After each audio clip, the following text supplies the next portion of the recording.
Hi again. I hope you are doing great and the last video helped you in the revision of judicial pronouncements related to section number 210. Now in this video, we will start with section number 11C of SEBI Act 1992. So without wasting any time, let's get started.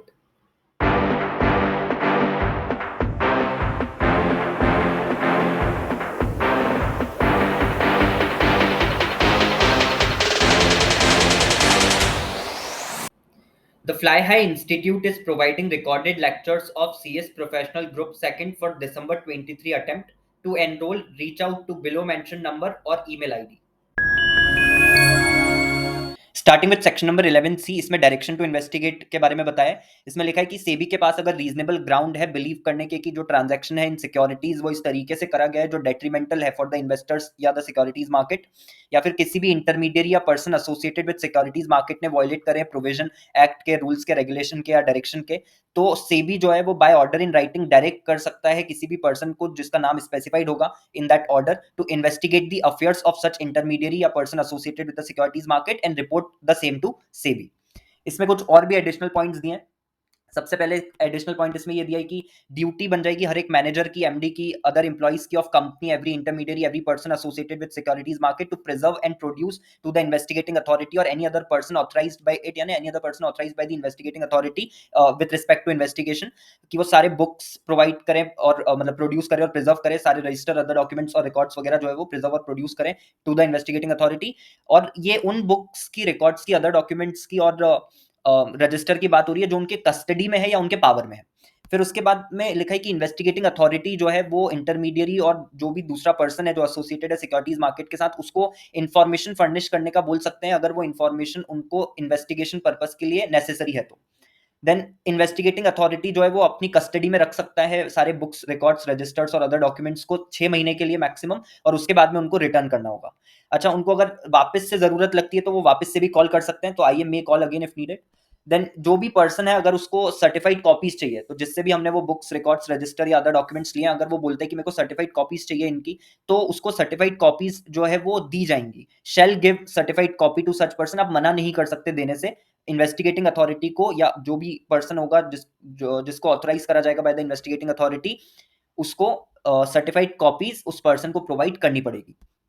Then इसके बाद person directed to make investigation में examine on oath any manager, MD, officer, other employ of any intermediary या person associated with securities market in relation to business affairs. तो जो भी person है जिसको direct करा गया इन्वेस्टिगेशन करने के लिए, यानी जो आपका इन्वेस्टिगेटिंग ऑफिसर है, वो एग्जामिन कर सकता है ओथ पे किसी भी मैनेजर को, एमडी को, अदर ऑफिसर्स को या एम्प्लॉइज को ऑफ एनी इंटरमीडिएरी या person associated with securities market in relation to business affairs, यानी बिजनेस अफेयर्स से रिलेटेड अगर उसको कुछ भी पूछना है तो ओथ दिलवा करके और वो पूछ सकता है, वो इन्फॉर्मेशन वो ऑब्टेन कर सकता है।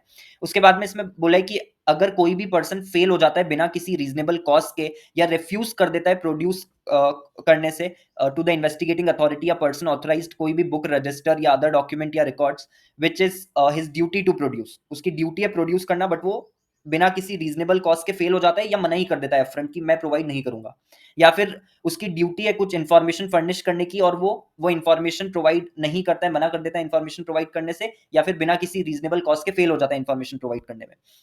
उसके बाद या फिर वो फेल हो जाता है to appear before the investigating authority personally, या फिर वो आंसर, कोई भी क्वेश्चन उससे पूछा गया, इन्वेस्टिगेटिंग अथॉरिटी ने कोई भी क्वेश्चन उससे पूछा है और वो उसको आंसर करने में फेल हो जाता है, या फिर वो फेल हो जाता है to sign the notes of any examination, तो उस केस में that person shall be punishable with imprisonment, जो कि एक्सटेंड हो सकता है टू 1 ईयर, और विथ फाइन विच में एक्सटेंड टू 1 करोड़, या दोनों, imprisonment and fine, and also with further fine which may extend to 5 lakh rupees for every day after the first during failure refusal continues। तो अगर आप continue रखते हो, ये चीज आपकी फेलियर कंटिन्यू है, तो उस केस में और एडिशनल फाइन जो लग सकता है वो 5 लाख रुपीज का होगा।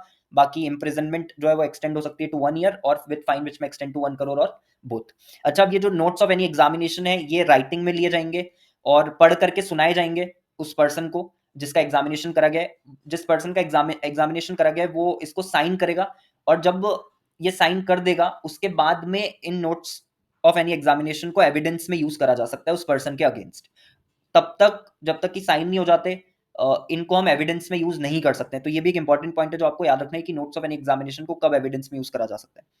उसके बाद सीजर ऑफ बुक्स को लेकर के इसमें बोला है कि अगर इन्वेस्टिगेटिंग अथॉरिटी के पास रीजन टू बिलीव है दैट बुक्स में be destroyed, mutilated, altered, falsified, secreted, तो आइए जो है वो एप्लीकेशन दे सकता है टू मजिस्ट्रेट या जज of the notified court. Notify कौन करता है? CG, for an order for seizure. तो सीजर का ऑर्डर ऑब्टेन करने के लिए एप्लीकेशन वो मजिस्ट्रेट या जज of the court notified by CG जो है वो एप्लीकेशन दे सकता है उनको सीजर का ऑर्डर ऑब्टेन करने के लिए। तो ये आप याद रखना कि सीजर ऑफ बुक्स से रिलेटेड ये पॉइंट है। लेकिन हाँ, तभी होगा जब आईए के पास में रीजन टू बिलीव है दैट बुक्स में be destroyed, mutilated, Altered, falsified या सीक्रेटेड।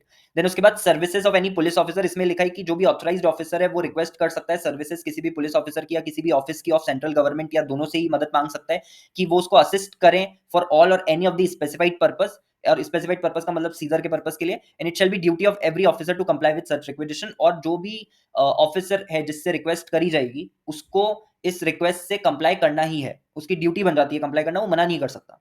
तो ये भी आपको ध्यान रखना है। फिर उसके बाद में authority to the investigating authority by magistrate या जज ऑफ द डेजिग्नेटेड कोर्ट। इसमें ये बोला है कि after considering and hearing the investigating authority may be authorised by magistrate या जज of designated court to enter the place where books are kept, then to search that place in manner specified in the order, उस place को search करना उस तरीके से जैसा order में स्पेसिफाइड है। And to seize the books, registers and other documents and records जो कि उनको नेसेसरी लगते हैं for the purpose of investigation. अब यहाँ पर एक और इंटरेस्टिंग पॉइंट दिया हुआ है, वो ये कि जो मैजिस्ट्रेट और जज है वो ऑथराइज नहीं करेंगे seizure in case of listed public company और अ पब्लिक कंपनी जो कि इंटरमीडियरी नहीं होनी चाहिए and which intends to get its securities listed on any recognised stock exchange. अब यहाँ पर आपको ध्यान ये रखना है कि सबसे पहले तो यहाँ लिखा है कि shall not authorise. Shall not का मतलब ऑथराइज करना ही नहीं है, ठीक है, मे नॉट नहीं, यहाँ पर क्या लिखा है? शेल नॉट, तो ऑथराइज करना ही नहीं है। सेकंड इंपॉर्टेंट चीज इसमें ये कि लिखा है लिस्टेड पब्लिक कंपनी या पब्लिक कंपनी जो कि अपनी सिक्योरिटीज लिस्ट करवाना चाहती है रिकॉग्नाइज्ड स्टॉक एक्सचेंज पे, तो यहाँ पे सिर्फ पब्लिक कंपनी कवर है, प्राइवेट कंपनी कवर नहीं है। और तीसरा इंपॉर्टेंट पॉइंट, जो सेकंड वाला केस है पब्लिक कंपनी का जो अपनी सिक्योरिटीज लिस्ट करवाना चाहती है वो इंटरमीडियरी के तौर पर रजिस्टर्ड ना हो under section 12 of the SEBI act. तो ये एक इंपॉर्टेंट चीज है जो आपको इसमें याद रखनी है। हाँ, ऑथराइज आप तब कर सकते हो सीजर जब वो कंपनी जो है वो इंडल्ज हुई है इन इनसाइडर ट्रेडिंग या मार्केट मैनिपुलेशन। तो अगर वो कंपनी इंडल्ज हुई है इनसाइडर ट्रेडिंग या मार्केट मैनिपुलेशन में तो ही सीजर का ऑर्डर पास कर सकता है मैजिस्ट्रेट या जज। अदरवाइज मैजिस्ट्रेट या जज जो है वो लिस्टेड पब्लिक कंपनी के केस में, एक ऐसी पब्लिक कंपनी के केस में जो इंटरमीडियरी के तौर पे रजिस्टर्ड नहीं है and which intends to get it securities listed on the RAC, seizure का ऑर्डर जो है वो पास नहीं कर सकता। तो ये आपको याद रखना है। देन उसके बाद maximum period for keeping books, record या अदर डॉक्यूमेंट्स क्या होगा अंडर कस्टडी, तो इसमें लिखा है such period not later than conclusion of investigation. तो हमने जैसे ऊपर पढ़ा कि आप 6 महीने के लिए रख सकते हो फिर उसके बाद में आपको लौटाना पड़ेगा फिर आप वापस भी मंगवा सकते हो। तो इन टोटल आप कितने टाइम तक रख सकते हो अपने पास में? जब तक इन्वेस्टिगेशन चल रही है। इन्वेस्टिगेशन कंक्लूड हो गई उसके बाद में आपको वो पेपर्स, बुक्स वगैरह जो भी है वो सब रिटर्न करना पड़ेंगे। देन रिटर्न करने के पहले इन्वेस्टिगेटिंग अथॉरिटी जो भी है वो क्या कर सकती है? आइडेंटिफिकेशन मार्क्स वगैरह प्लेस कर सकती है उनके ऊपर। एंड सर्च और सीजर जो है वो कैरी आउट करा जाएगा एज पर सीआरपीसी 1973। तो ये पूरा आपको याद रखना है सेक्शन 11C के अंदर।